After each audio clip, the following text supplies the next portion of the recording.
Partagez vos observations avec Benoît Dutrisac par courriel. dutrisac@commercialcube.radio. Rendez-vous. C'est tout ce qu'il vous reste à faire. Rendez-vous. Des appels au génocide. Ils sont tombés sur la tête. Vous n'aurez pas mon 100 millions de dollars. Cruel, horrible, inhumain. Qu'est-ce que c'est que ça? Un politologue pas comme les autres. Loïc Tassé. Hey, bonjour. Salut Benoît. Je comprends pas qu'on soit en retard de même. Vraiment, je comprends pas. Mais bref, j'étais pas fort. Moi, je pense que je fais de la dyscalculie comme Justin Trudeau. J'ai la misère à calculer mes affaires. Bon, les incendies, croyez-le ou non, progressent à Los Angeles.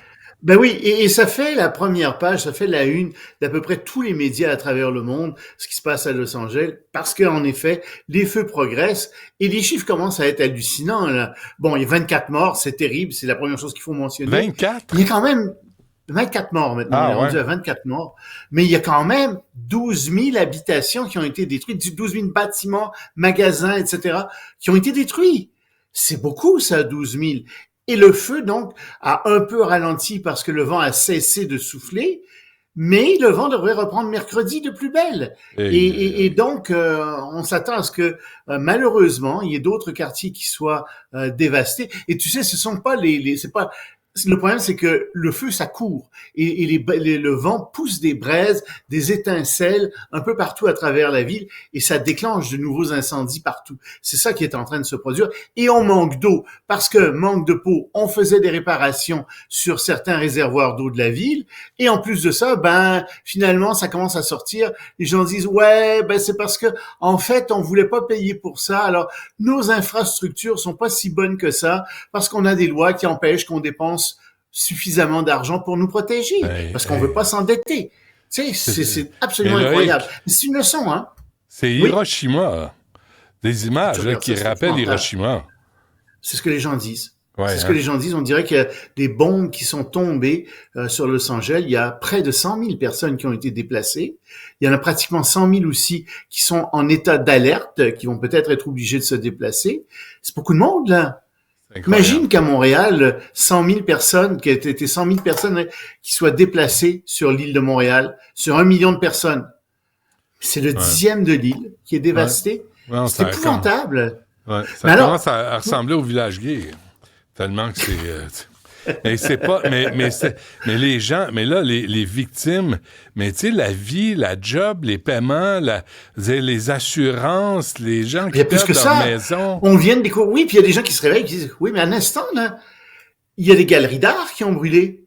Puis il y a des gens qui avaient des gens très riches dont la maison a brûlé. Ils avaient des œuvres d'art, c'était des collectionneurs d'art, ces gens-là. Qu'est-ce qu'on a perdu? Quels sont les ateliers d'artistes qui ont disparu?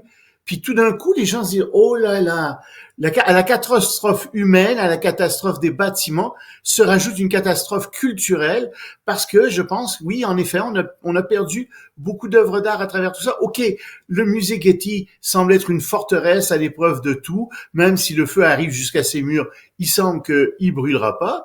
Mais il y a plein de maisons qui n'ont pas ces protections-là et qui renfermaient des œuvres d'art qui étaient des œuvres d'art de valeur. Donc, ça aussi, ça a disparu dans cet incendie. Mais Marie, dis à Loïc ce que tu viens de me montrer, là.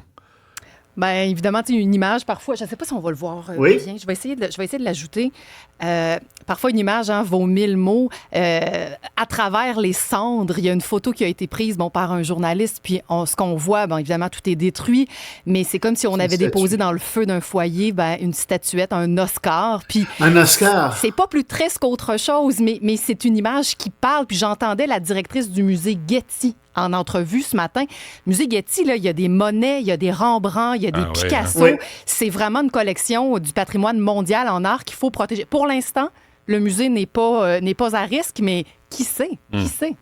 Oui, et les architectes de ce musée disent non, écoutez, on a construit en fonction de protéger les œuvres d'art contre toutes sortes de catastrophes, des tremblements de terre aux incendies comme ceux-là. Ça va tenir bon. Ouais, on espère, tout le monde croise les doigts. Mais pendant ce temps-là, quand même, il y a des œuvres d'art qui sont pas au musée Getty, qui sont disparues aussi. Alors, moi, ce qui m'étonne là-dedans, as-tu entendu, écoute, de bonne foi, là, je te dis, as-tu entendu Donald Trump avoir la moindre compassion pour ces gens-là. Tu l'as entendu? Qu'est-ce qu'il a dit? Non, il parlait de ces quartiers qui sont disparus.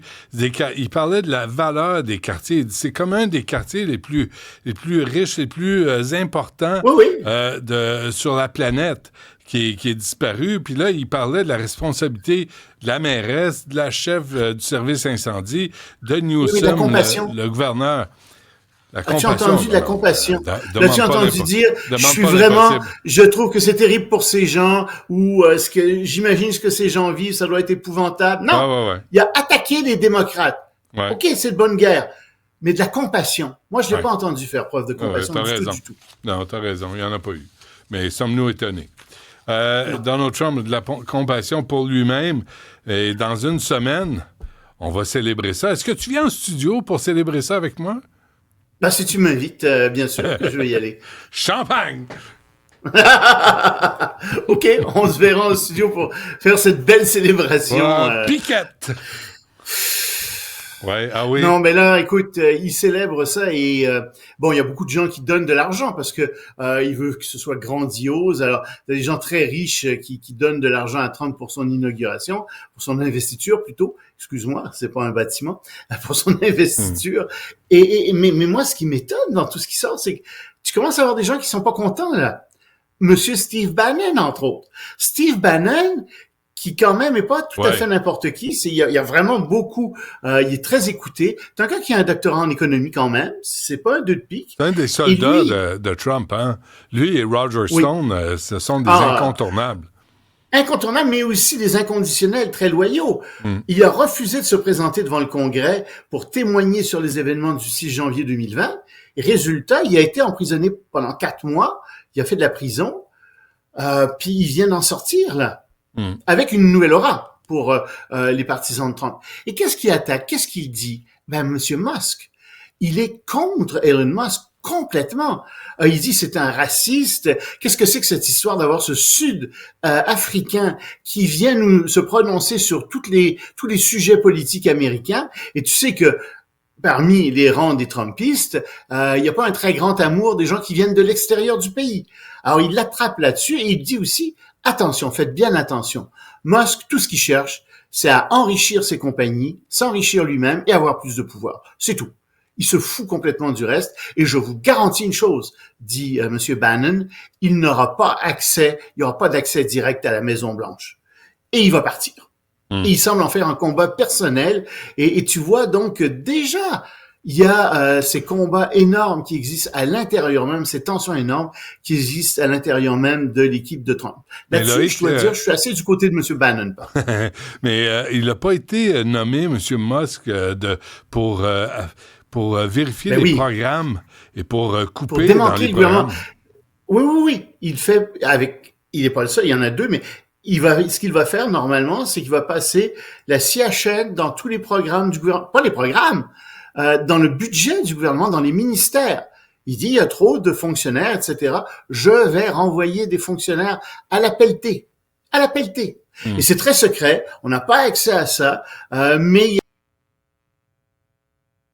a quelques personnes qui se préparaient à faire des licenciements massifs. Exactement comme il a fait pour X, tu sais, qui était l'ancien Twitter. Il a renvoyé 70% des gens. Je ne crois pas que la fonction publique fédérale ait tant de graisse que ça. Et je pense qu'il va couper des services, des agences, etc., qui sont là pour la protection des citoyens contre les abus des entreprises. Ah oui, ça très certainement il va le faire. Il y a beaucoup de gens qui vont se retrouver en chômage. Ça va faire extrêmement mal. Bon, très bien. On se laisse là-dessus, Loïc. On se reparle demain. Là, Jean Chrétien, 91 ans. Vraiment, as-tu quelque chose? Lisez-moi dans le journal ce matin si vous voulez savoir ce que j'en pense là-dessus.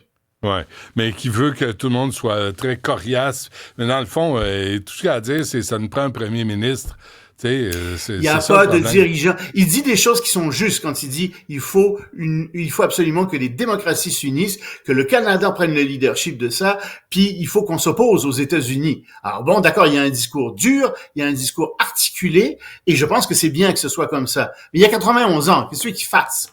Et c'est ça le problème, c'est que il y a aucun leader actif jusqu'à présent qui est vraiment sorti de manière cohérente, de manière pugnace face à ce qui se passe avec M. Trump. Il y en a qui ont été durs, quelques-uns, comme M. Ford, comme Mme May, mais tu sais, tu sens pas là un grand leadership derrière tout ça. Tu sens pas des gens qui ont un réseau international, qui sont capables d'aller chercher des appuis pour le Canada. Non, tu sens pas du tout ça pour le moment. La phrase la plus drôle de la lettre de Jean Chrétien, que je ne garde pas en haute estime, je peux vous dire que les Canadiens tiennent à leur indépendance. Oui, je sais. Mais pas les Québécois. Pas les Québécois. Ça a été remarqué par Saint-Pierre Plamondon. Mais, Benoît, sur le fond, il a raison. Puis malheureusement ou heureusement, les intérêts des souverainistes et les intérêts des fédéralistes là-dessus se rejoignent face à Trump. Faut bien voir ça aussi. On se reparle demain. Loïc Tassé, merci. Salut, à demain.